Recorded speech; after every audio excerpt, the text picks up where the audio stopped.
नमस्कार साथियों, कैसे हैं आप सभी। उम्मीद करता हूं बहुत बढ़िया होंगे। पिछले वीडियो में हमने ये जाना था, वैसे मेरा नाम है अभिषेक और आप सभी का मैं स्वागत करता हूं मेरे चैनल चर्चा विद अभिषेक में। कैसे हैं आप सभी, उम्मीद करता हूं बहुत बढ़िया होंगे। पिछले वीडियो में हमने पढ़ा था कि अगस्त ऑफर 1940 क्या होता है, क्या एम था उसका, क्यों डिनाई कर दिया गया था, उसे क्यों रिजेक्ट कर दिया गया था, आखिरकार क्या वजह थी उसकी, हमने पिछले वीडियो में बहुत अच्छे से डिस्कस किया है। और अगर आप में से किसी व्यक्ति ने उस वीडियो को नहीं देखी तो प्लीज जाकर के पहले उस वीडियो को देखिए, ठीक है। आज हम बात करेंगे इंडिविजुअल सत्याग्रह के बारे में, जो कि उसके बाद होता है। यहाँ पे भारत का ये मैप है, आप यहाँ पे मुझे देखकर बताइए कि आप कौन से स्टेट से बिलोंग करते हो, ठीक है। मुझे कमेंट बॉक्स में बताइए। और अगर आपको पिछले वीडियो या इस वीडियो में कोई भी डाउट हो तो आप मुझसे पूछ सकते हो वीडियो के एंड में। पहले पूरी वीडियो देखो उसके बाद, ठीक है। ये विनोबा भावे जी हैं, ये पहले व्यक्ति हैं जिन्होंने पार्टिसिपेट किया था इंडिविजुअल सत्याग्रह में, ठीक है। अब इसके बाद हम बात करते हैं कि देखो 22 अक्टूबर 1939 के दिन आप फिर से याद करिए, कांग्रेस मिनिस्ट्री रिजाइन कर चुकी है, अगस्त ऑफर को ठुकराया जा चुका है। अब ध्यान करिए, ठीक है। पॉलिटिकल वैक्यूम क्रिएट हो चुका है और अब जो इंडियन नेशनल कांग्रेस के जो व्यक्ति थे, जो लोग थे, उनके अंदर पेशेंस नहीं बचा था। वो चाह रहे थे कि कोई भैया बड़ा मूवमेंट हो, बड़ा मास मूवमेंट हो, मगर मगर मगर सुनिए, गांधी जी इस बात के फेवर में बिल्कुल नहीं थे कि भैया एक मास मूवमेंट लॉन्च कर दिया जाए। अब सोचिए क्यों, क्या कारण रहा होगा। तो रीजन ये था कि वो अनवांटेड वायलेंस नहीं चाहते थे। क्यों? क्योंकि अगर ये चीज होती तो बेवजह का वायलेंस क्रिएट होता, क्योंकि मास है, मास को समझ में नहीं आता क्या सही क्या गलत है, उसे बस मूवमेंट करने से, और मूवमेंट में कुछ भी हो सकता है, ठीक है। तो during world war second Gandhi ji did not want to embarrass the British government, क्योंकि उन्होंने 27 सितंबर 1940 को ये बात लिंगलिथगो से डिस्कस की थी, इसलिए वो ऐसा वायलेंस वगैरह वाली चीज कोई नहीं चाहते थे। और वो खुद भी नॉन वायलेंट पर्सन है। गांधी जी ने अपना आइडिया शेयर किया इंडिविजुअल सत्याग्रह का इन फ्रंट ऑफ कांग्रेस, ठीक है। इंस्टेड ऑफ मास मूवमेंट के बजाय उन्होंने इंडिविजुअल सत्याग्रह करने के लिए बताया और कहा, और उन्होंने सबको कन्विंस भी कर लिया इंडिविजुअल सत्याग्रह के लिए। अब इंडिविजुअल सत्याग्रह है क्या, है ना। इसका मतलब यह था कि to show that nationalist patience, हमारा पेशेंस दिखाने के लिए कि was not due to weakness, ये कमजोरी की वजह से कमजोर नहीं हुआ है, और अभी हम कमजोर नहीं हुए हैं, हमारे अंदर को जो पेशेंस है वो भी कमजोर नहीं हुआ है। ये बताना था किस चीज से, इंडिविजुअल सत्याग्रह करके, है ना। To express people's feeling that, कि वो इंटरेस्टेड नहीं है भैया लड़ाई झगड़े में। वर्ल्ड वॉर 2 में लिंगलिथगो ने अपने आप से डिक्लेयर कर दिया था कि भैया ये जो इंडिया है ना, इंडिया के लोग वो हमारे सपोर्ट में है वर्ल्ड वॉर 2 में, बिना हमसे पूछे उन्होंने ये काम कर दिया भाई। और जैसे उसने ये किया, भैया इंडियन नेशनल कांग्रेस उसके खिलाफ थी और उन्होंने कहा कि भैया देखो ऐसा है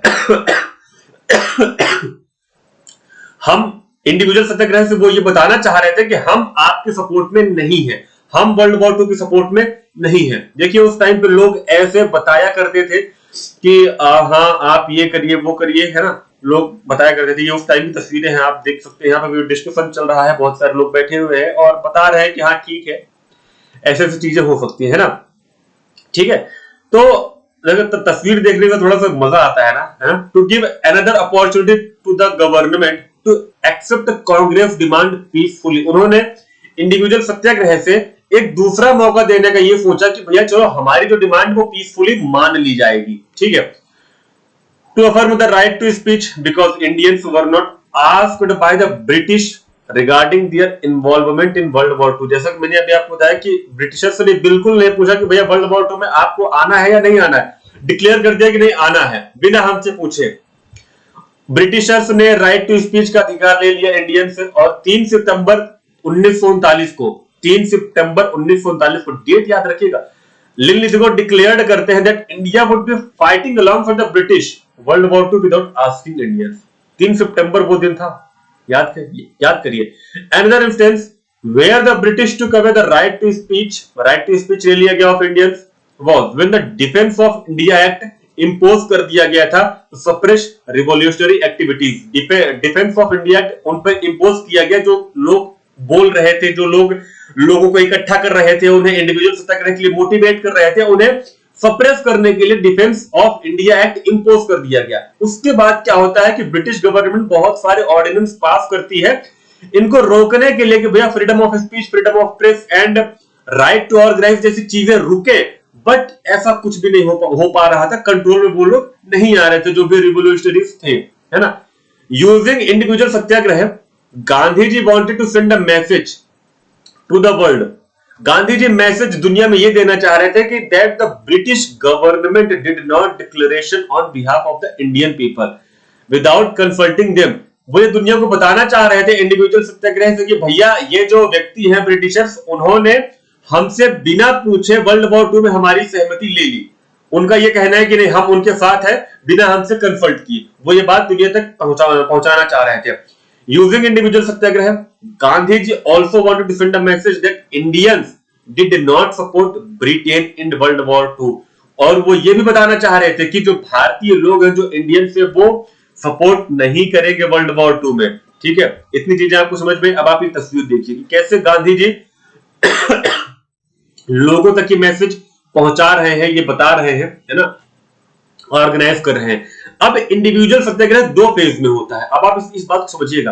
पहला फेज यानी 2 दौर कह सकते हैं या 2 टाइम में होता है। ठीक है, जैसे कि एक सुबह एक शाम होता है टाइम, मैं टाइम की बात कर रहा हूं, उसको अदरवाइज मत लीजिएगा। एक टाइम था कि अक्टूबर 1940 से दिसंबर 1940 तक पहला। तो गांधी जी ने कुछ सत्याग्रही को लिया। These Satyagrahi have to deliver speeches, और इन्हें क्या करना था कि स्पीच डिलीवर करना था pre planned places against the war. कुछ प्लेसेस पहले से डिसाइड करेंगे, वहां पे हम वार के खिलाफ क्या करेंगे, स्पीच डिलीवर करेंगे। They publicly appeal to people to not help the British. वो पब्लिकली ये अपील कर रहे थे कि ब्रिटिश की हेल्प ना करने के लिए, ठीक है, वॉर में। By doing this satyagraha affirm their right to speech. उसके बाद बिफोर एवरी स्पीच डीएम की परमिशन वगैरह लेना पड़ता था, उन्हें बताना पड़ता था कि भैया लोकेशन और टाइम हमारा ये रहेगा, है ना, ये सब चीजें करने के लिए। ठीक है, विनोबा भावे जी जो है, जो फर्स्ट टू ऑफर द सत्याग्रह, मैंने अभी आपको थोड़ी देर पहले बताया था और मैंने उनकी तस्वीर भी दिखाई थी। और वो कहां से, पवनार महाराष्ट्र से उन्होंने इंडिविजुअल सत्याग्रह शुरू किया 11 अक्टूबर 1940 से 21 अक्टूबर 1940 तक। और उसके बाद उन्हें अरेस्ट कर लिया जाता है। दूसरे व्यक्ति थे जवाहरलाल नेहरू, तीसरे थे ब्रह्मदत्त, है ना। और दिसंबर 1940 में phase first of individual Satyagraha was suspended. क्यों? क्योंकि जो लीडर थे वो सभी अरेस्ट कर लिए जा रहे थे, तो कोई व्यक्ति अब मोटिवेट करने वाला या स्पीच देने वाला बचता ही नहीं था। तो इसलिए फेज पहला दिसंबर में खत्म हो गया। ठीक है, अब हम बात करते हैं फेज 2 की। आप पहले इस तस्वीर को देखिए और वो फेज 2 पे आते हैं कि फेज 2 में फिर से कैसे वो चीज शुरू हो गई। तो जनवरी का वो दिन था, जनवरी 1941 में बहुत सारे लोग इस मूवमेंट में जुड़ने लग गए, है ना। कारण क्या था? Individual satyagrahi besides giving speeches also start a march. March का मतलब समझते हैं आप? मतलब पद यात्रा शुरू कर देते थे। उन्होंने दिल्ली के लिए पद यात्रा शुरू कर दी और लोगों से पूछना शुरू कर दिया कि भैया क्या आप ज्वाइन करेंगे क्या दिल्ली चलो मूवमेंट, तब तक जब तक कि आप अरेस्ट नहीं हो जाते सरकार के द्वारा। भैया बाई 15 मई 1941, 15 मई 1941 तक आप सोच भी नहीं सकते 20,000 से ज्यादा लोग अरेस्ट हो चुके थे। यानी 20,000 से ज्यादा लोग शामिल हो चुके थे दिल्ली चलो मूवमेंट में और उन्हें अरेस्ट कर लिया गया था during individual Satyagraha under the defence of India act. ऐसे बहुत सारे क्वेश्चंस आपके एग्जाम में बनते हैं, है ना।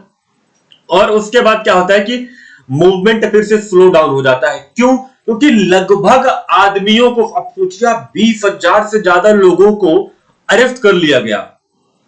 उस टाइम पे बहुत ज्यादा लोग थे भी नहीं ये बताने वाले कि तुम्हें करना क्या है, तुम्हें आजादी के लिए जाना कहां है ना। तो और जो लोग थे उन्हें अरेस्ट कर लिया गया। तो दिसंबर 1941 में क्या होता है फिर कि कांग्रेस वर्किंग कमेटी एक रेजोल्यूशन पास करती है और वो कहती है कि हम वर्ल्ड वॉर 2 में ब्रिटिशर्स का सपोर्ट करेंगे, बट उसकी एक शर्त है कि ब्रिटिश गवर्नमेंट हमें ये प्रॉमिस करे कि वर्ल्ड वॉर 2 के बाद हम उसका सपोर्ट करेंगे और जैसे वर्ल्ड वॉर 2 खत्म होगा हमें कंप्लीट फ्रीडम चाहिए। ये शर्त है, तो हम आपका सपोर्ट करने के लिए तैयार हैं। और उसके बाद की कहानी अब हम अगले वीडियो में डिस्कस करेंगे। और इसके बाद यहीं पे सेकंड फेज ऑफ इंडिविजुअल सत्याग्रह खत्म होता है ना। और कैसी लगी आपको ये वीडियो? यहाँ पे आप गांधी जी को देख सकते हैं, ये चरखा चला रहे हैं। मैं तस्वीर दिखाते रहता हूं, मुझे मजा आता है तस्वीर दिखाने में। आपको ये वीडियो कैसा लगा, समझ में आया कोई बात, मतलब समझ में आई ये वीडियो, है ना? अगर नहीं समझ में आए तो आप मुझे कमेंट बॉक्स में पूछ सकते हैं, कुछ गलत गलत हो गया हो तो मुझे आप बता सकते हैं, मुझे भी। बाकी वीडियो को प्लीज लाइक शेयर सब्सक्राइब करिए। कुछ नॉलेज ऐड ऑन हुई आपकी चीजों में, कुछ कंफ्यूजन दूर हुआ तो आप मुझे बता सकते हैं, है ना? तारीफ वारीफ भी कर सकते हैं यार, अगर अच्छा लगा हो तो। चलिए खैर, मिलते हैं अपने अगले वीडियो में, तब तक के लिए जय हिंद।